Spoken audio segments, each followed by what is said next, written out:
talagang handang-handa na mapahiya ang presidente doon sa ginawang pagdinig sa Senado. Pati po si Senator Coco Pimentel, bagamat siya ay naging Senate President nung naging presidente si PRRD, alam naman natin, meron din yung sama ng loob, no, dahil nga sa PDP laban. So siguro akala nila, sa wakas, no, mapipin down nila ang ating presidente. Pero hindi po nangyari yon. Ano ba sa tingin ko mga nangyari? Unang-una, ang biggest loser dito, si Leila De Lima.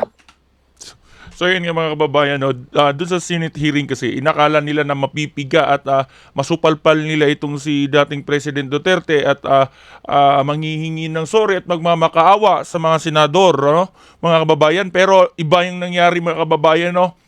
Kinonquered ni President Duterte ang Senate at yun nga sila na nga yung umayaw, no. Ayaw pa umuwi ni President Duterte sa Senate hearing dahil gustong sagutin lahat ni dating President Duterte ang mga katanungan, pero yun nga mga kababayan, napahiya ang mga dilawan na ito, no?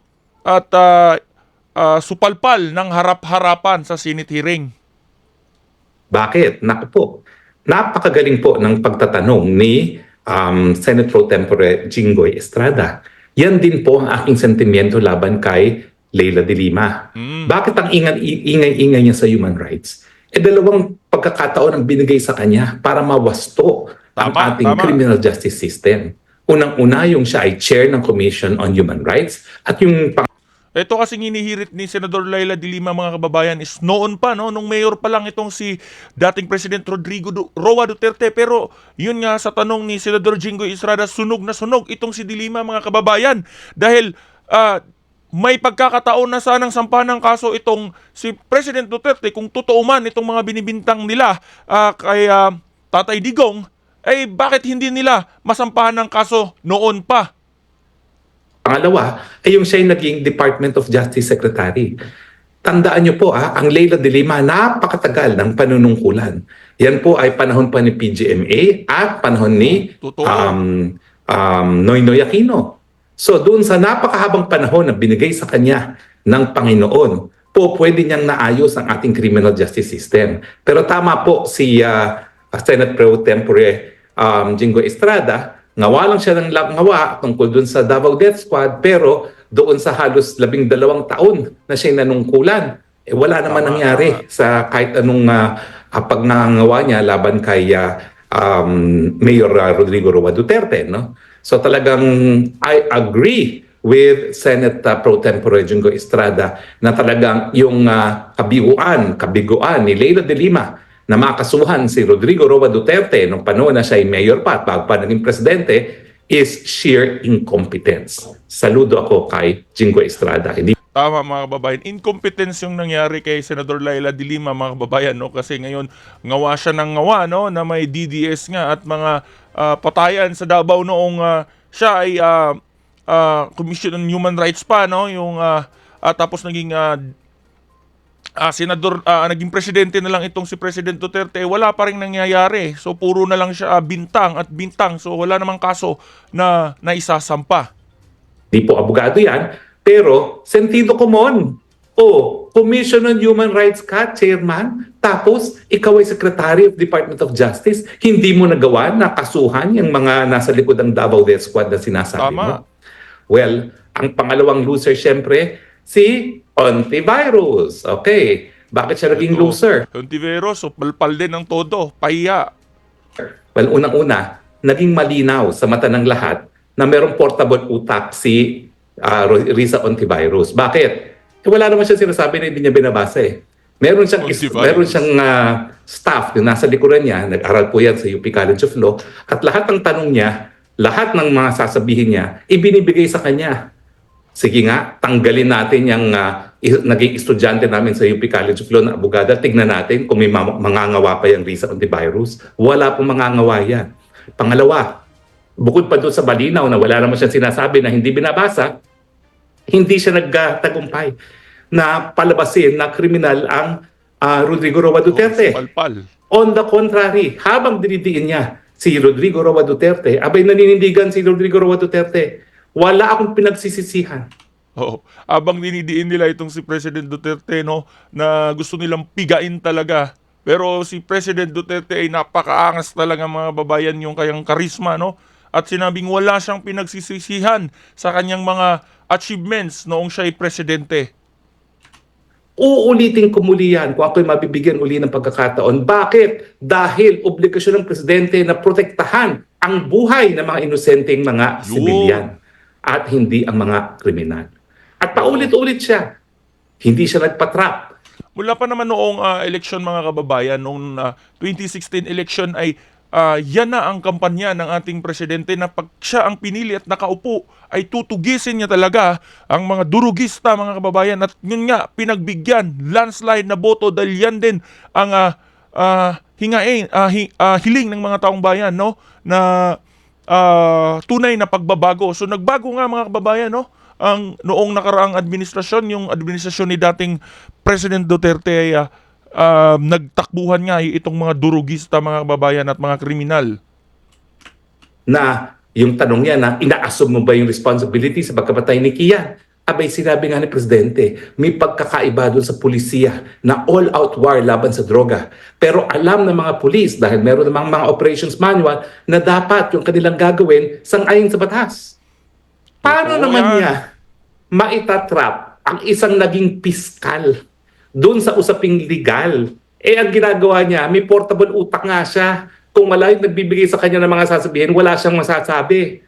So, paano niya maitatrap? Paano niya makaka-elicit ng isang confession or admission galing sa isang dating piskal? Eh, yan yung buhay niya. Araw-araw. Nung napakatagal din ng panahon na siya ay naging piskal. At, syempre naman, Oo, yan. napakatagal na rin niyang nanunungkulan bilang isang mayor at presidente. Oo nga mga kababayan, ito kasing si President Duterte, isang magaling na abogado mga kababayan, no? At naging piskal pa nga mga kababayan at napakahabang panahon siyang naging mayor, no? So alam na alam niya kung paano isaayos ang kanyang mga nasasakupan, ang kanyang bayan mga kababayan, no? So kitang-kita naman natin yung Davao talaga mga kababayan is napakaayos, napaka-safe na lugar para sa mga mamamayang Pilipino. Pero napakadelikado, sabi nga ni dating PNP chief at ngayon senador na si Ronald Bato de la Rosa ay ang Davao ang pinaka-safest place sa Pilipinas pero napaka-dangerous place para sa mga kriminal mga kababayan. So alam niya talaga ang batas. So nagmukhang kawawa lang si Jose Ontiveros para siyang iyak ng iyak pero wala siyang nakuha Presidente Duterte. Pero ang nagogi, una-una ang hanay ng pulis at ng ating militar dahil paulit-ulit sinabi ni Presidente, naaawa ako sa pulis at sa militar. Huwag niyong ipitin yan mga yan. Ako ang gumawa ng pulisiya na all-out war laban sa droga. At kung sila ay tinupad yang kanilang tungkulin sang-ayon sa batas, ako lang ang mananagot. Oo, klaro naman kasi yun mga kababayan. No? Pinipilit nila na may utos si President Duterte na patayin ang mga kriminal na manlalaban mga kababayan. Is klaro naman yun na manlaban, no? So pag nanlaban, i-implement nila yung kung ano yung nasa batas, no? Na syempre, alangan namang mauunahan sila mga kababayan. Kaya may baril na hawak ang bawat isa sa mga PNP natin, no? O mga militar, no? Kasi to protect themselves from mga criminals, mga kababayan. Bakit naging winner ang pulis at kasundaluhan? Eh kasi nga iniipit sila ng WAD committee. Ang sabi ng iba hindi na raw WAD committee, TWAD committee. At syempre, isa ring loser yung TWAD committee dahil lumabas na sa kanilang kagustuhan na sirain ng mga Duterte, abay pilit pala nilang pinagsisinungaling under oath ang testigo. Oo nga, no? Ito. Dahil sa kagustuhan nilang pigain at pabagsakin ang mga Duterte mga babayan, no? Pinilit, no? Binigyan ng script at gustong paaminin ang isang pulis mga kababayan, no, na meron ngang reward system ang Duterte administration. Gaya nung sinabi nung Colonel Grijaldo ba yun, na sinasabi na i-confirm mo lang na merong reward scheme para pumatay na itinanggi naman ni Presidente Duterte. Bakit nga naman siya mamimigay ng reward? Trabaho nila yun. Bakit ka magbibigay ng reward sa paggagawa ng trabaho? So, yan po ay pinasinungalingan ni Presidente. Ang biggest winner, ang taong bayan. Taong bayan. Bakit? Yes. Dahil talagang sinabi ni Presidente Duterte, ang kanyang trabaho, protektahan ang mga inosenteng mga mamamayan. Wala siyang pakialam sa mga kriminal. Ayun. Malinaw naman mga kababayan, no? Kahit tayo mga kababayan ay para sa inosenteng mamamayan si President Duterte. Kaya nga mga kababayan, naging viral ang hearing sa Senado noong pagdalo ni President Duterte at buong sambayan ng Pilipino ulit ang nakinig at nanood nung hearing na yun mga kababayan, no? Dahil may pakialam talaga ang taong bayan, no? At suportado ng buo si President Duterte. Doon sila magkita-kita lahat sa impyerno. Alam mo ang pinaka-favorite ko doon? Akala ni antivirus maiinsulto niya si Presidente. Oo. Sinabi niya kasi bastos at walang hiya ang pananalita ni Presidente. Alam mo, tuwan-tuwa ako dun sagot ni PRRD. Pasensya na kayo, talagang bastos ako at walang hiya. Kaya ako naging Presidente. Kaya tignan natin na Yun na baka nga naman yung, si President Duterte, Madam Riza mga Ontiveros pag naging bastos at naging walang hiya, maging Presidente rin. At alam naman natin na talagang laway na walay siya. Naglalaway talaga siya para mahalal pa sa mas mataas na posisyon. No? Tignan natin kung may mangyari dyan. So ano nangyari kay De Lima? Wala. Yung shell joke no, walang pumansin. Napahiya pa. Ang galing ng General No, yun nga, noong hearing mga kababayan, no, napahiya si De Lima na parang hindi nga makaporma si De Lima, hindi makapagsalita. Gamboa. Yung pagpipilitan ni Jokno na yan, alam nyo, si Chel Jokno ay patunay na hindi bali palibasa anak ka ng ama mo, ganun kang kagaling. Walang binatbat kay Gamboa. O, di ba? Agree naman kayo? O, yung pinagpipilitan niya na yung galing daw sa PNP hierarchy na ang term na neutralize ay patayin. O ayun, pinakita ni Gamboa, hindi yan totoo. Dahil ang neutralize, hindi yan automatically ibig sabihin patayin. Ang neutralize is neutralize. Common meaning. Meaning, tanggalan ng lakas, hindi naman yan para patayin. At Oo. syempre, dahil nalinaw yan nung General Gamboa ba yun? Napakagaling talagang Gamboa na yun. No? Ayun, pati yung mga conclusions ng Tuwad Committee, baliwala. Well, alam niyo nagpapatunay na si Presidente Duterte minahal ang taong bayan dahil buo ang kanyang pagmamahal sa ating mga kababayan. Tama yan, mga Ikulong kababayan. niyo na siya kung kinakailangan. Pero hindi siya humihingi ng patawad dahil sa ginawa niya.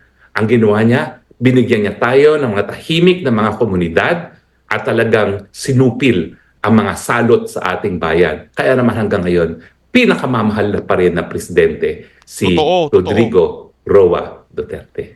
Kahit nga siguro mga kababayan, kung mag-e-eleksyon ulit at tatakbo ulit ito si dating President Duterte, landslide ulit mga kababayan, no?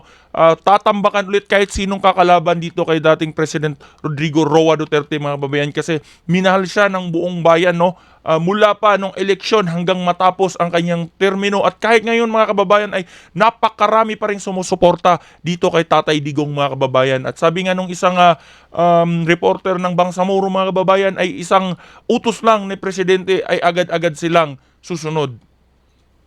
Tuwad Committee, humanda na kayo at lulusubin kayo ng bagyong Rodrigo Roa Duterte. Naku po, Maraming ito mga kababayan, no, yayanigin siguro itong Quadcom doon sa Kamara.